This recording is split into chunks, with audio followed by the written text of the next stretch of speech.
For genomics, it's the same story. My real concern here is that China is looking with ever increasingly aggressive eyes towards what we're doing in this country and what other Western countries are doing. And in the same way that we had to then be alive to that with Huawei and 5G, we need to be alive to it in genomics.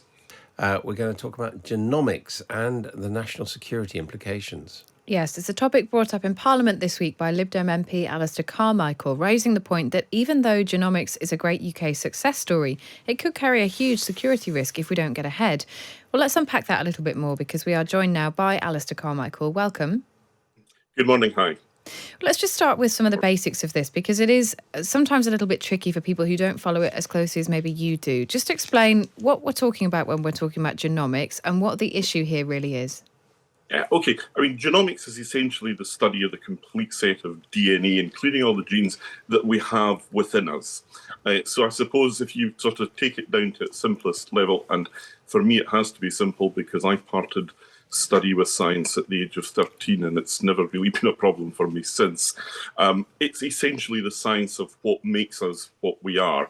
And, when you understand it at that very basic level, then you realize actually then the opportunity for understanding things like why some people get heart disease, why some people get cancer, why they might get multiple sclerosis or just about anything else.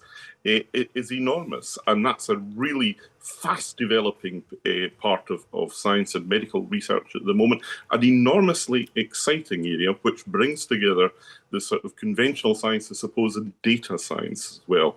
But the point is, and we've seen this in other areas in recent years, where there are these big, exciting opportunities, there are also quite serious risks as well.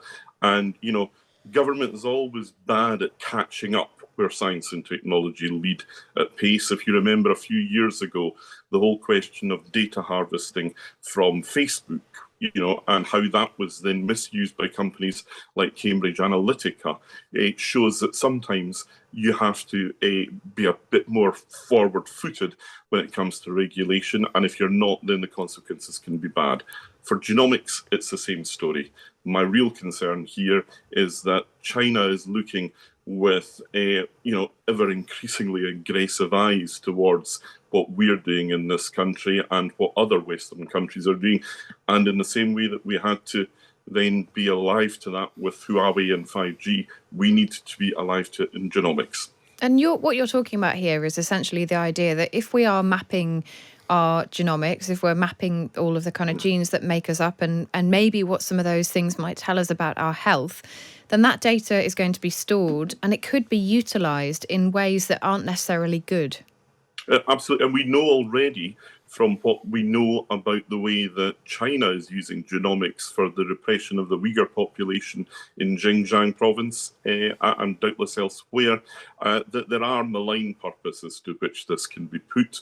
And, if one of the most remarkable things that came out of my debate on Wednesday was that George Freeman, the science minister, very casually in the course of his speech dropped in that BGI, the biggest Chinese genomics company working in this area, had been trying to hack Genomics England.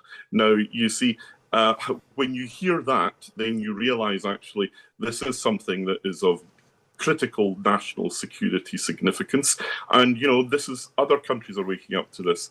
The United States National Security Commission on Artificial Intelligence in 2020 actually proscribed a couple of BGI's subsidiaries because they were concerned that that was necessary to preserve US national security.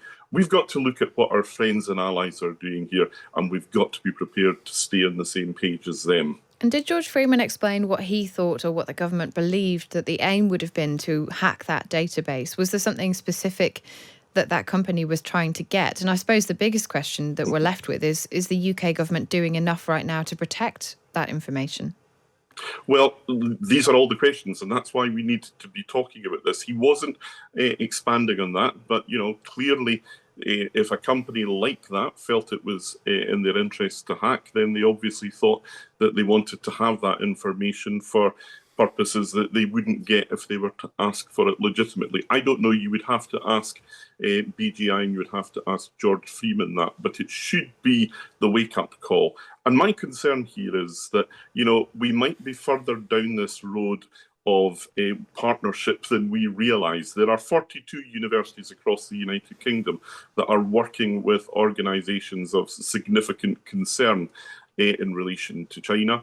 And, remember, go back to the point where we were trying to make, or where we eventually made the case for taking Huawei out the 5G network. All the arguments that came from government were that, well, this will be difficult. They're already integrated it and on all the rest of it. It might be that there will be difficulty in taking BGI out of our genomics infrastructre. But if that is necessary for our national security and for the protection of human rights of people in other parts of the world, like the Uyghur population in Xinjiang, then we should be getting on and doing it now. We shouldn't wait until it's a crisis. Alistair Carmichael, thanks so much for taking us through that. And do come back to the programme with any further updates that you get on that. It's a fascinating issue. I'll be there for the skips, if nothing else. Oh, brilliant. We've got a massive grab bag here with your name on it.